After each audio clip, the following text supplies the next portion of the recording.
All right, my vintage lens enthusiasts, I have a gem of a lens here. This lens surprised the heck out of me. I went on eBay and I decided, you know what, I'm gonna buy a cheap 50mm lens. It's not gonna cost a lot. I'm not gonna expect a lot of quality out of it. It's just gonna be this junker lens, and we're gonna take some cool abstract shots, and there's gonna be a lot of halation and glow and all that stuff. And that's not what I got with this lens right here. This is a Sears, Auto Sears 55mm f1.4. And I thought, you know what, the Sears brand, who knows what the Sears is? It's probably some crappy lens. And you know what, I'll be honest, the images I was getting with this lens today, they just blew my mind. They're sharp, they're crisp. In fact, it kind of looks like modern glass. This is a M42 mount on the back. And it's crazy. So I did a little research on the lens, and it turns out Sears didn't actually make this lens, which is what I thought when I bought it. And I guess whoever was selling it also thought that, because the price wasn't very high. But Sears actually commissioned Japanese lens manufacturers Mamiya and Tomioka.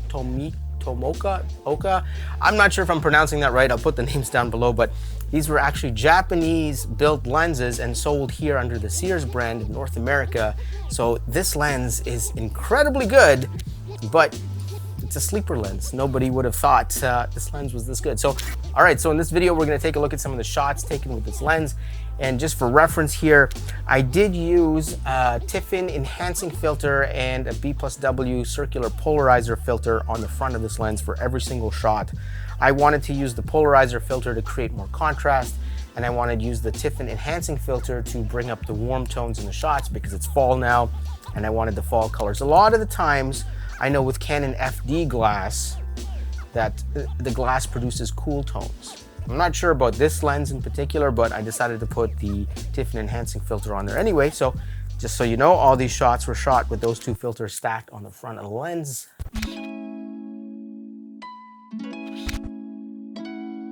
All right, so I'm not gonna do too much talking for this video. I'm just gonna show you the before and after shot. So you're gonna see the shot right out of the camera. We were shooting with the R5, by the way, and then the edited shot, and then you can come to your own conclusions. I'll let the photos do the talking. But one thing I wanna say is that all these photos are on my blog post. Blog post will be linked in the description below. So if you wanna take a look at these photos at your own leisure, at your own pace, feel free to go check out the blog post, and all the photos will be there. Now, this lens wide open was a little bit soft, which is normal for vintage lenses of this era. In fact, it wasn't until like the late 90s, mid to late 90s, when lenses started to get sharp, wide open. So this lens at 1.4 is a little bit soft, and that's to be expected. The bokeh on this lens was absolutely amazing. I got a couple bokeh examples here that you can see, and super happy with the bokeh. And yeah, absolutely fantastic. So now I'm gonna be quiet. You guys can take a look at the shots, and I'll be back at the end of the video.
All right, and you gotta admit that the quality of this lens was surprising. At times it looked like a modern piece of glass. Like, that is awesome. So nobody wants to look at me. Let's zoom in here and take a look at this beauty right here. So yeah, this is the Auto Sears 55mm f1.8. If you're in the market for a really nice vintage lens. Now, keep in mind, this lens doesn't have a lot of those characteristics that we would I don't know, when I think of vintage lens, I don't think of lenses like this. This is like a modern lens without autofocus. A vintage lens for me would be like a Helios 40, Helios 44, Jupiter 9, Mirror 1. Now, Mirror 1 is also really sharp, but it still has some vintage characteristics. So, I mean, if you're looking for that classic vintage look, this isn't it. This is like a more refined vintage lens with better optical quality. So if you're looking for a good starter lens, if you're in the budget for a 55, a nice fast 55 at 1.4, and you know, a nice bokeh, and you just want to practice and you want to get some good shots, this is a good affordable 55mm f1.4 with great image quality. So highly recommended. You can try and find it on eBay, and good luck hunting one down if this is the lens you're looking for. It's like a sleeper lens. Who would have thought a lens with the name Sears would be so good? All right, with that being said, thank you for watching, appreciate it. I have a lot more vintage lens content down below. There should be a playlist with all my YouTube vintage stuff, and also there's a lot more sample photos and vintage lens content on the website. You're welcome to check that out. And until next time, peace out, keep shooting, have fun, and I'll see you in the next video.